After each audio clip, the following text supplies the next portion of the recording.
Good morning, everyone. My name is Jeremiah Amir Jikusi. I'm gonna show you animals at home. Cat, fish, duck. First, I will tell you about ducks. This is how I write a duck.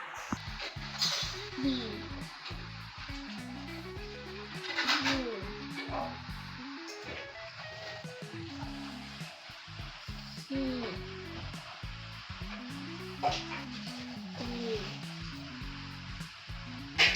Duck.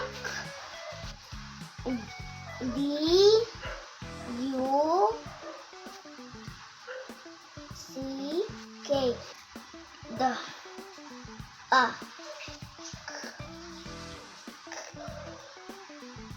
duck.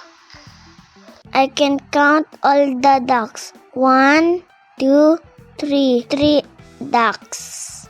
The ducks are omnivores. The ducks can eat plants and animals. Ducks are farm animals. They give us eggs every day. We take care of feeding them. Giving is a place to live.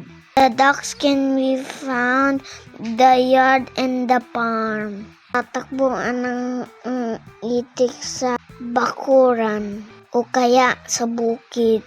Next, I'm gonna tell you about cats. This is how I write a cat. C A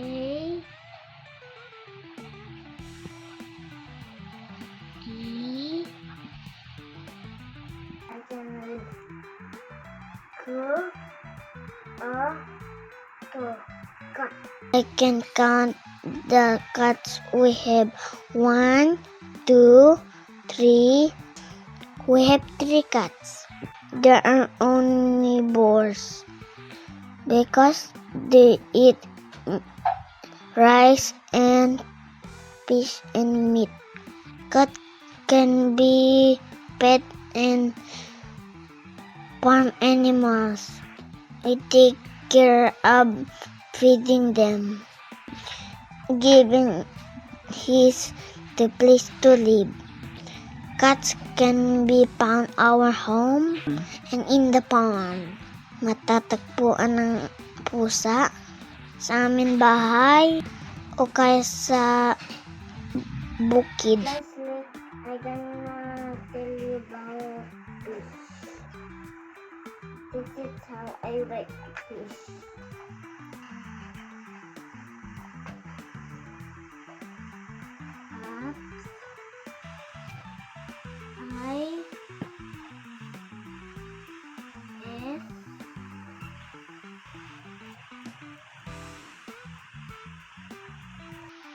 The letters is F I S H. The sounds are E.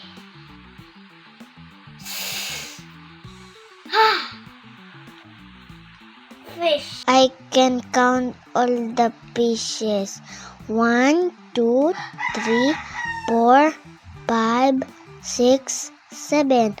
We have 7 fishes. They are omnivores. They eat plants and animals matter. Fish can be fed and farm animals. We take care of feeding them, cleaning their fish bowl.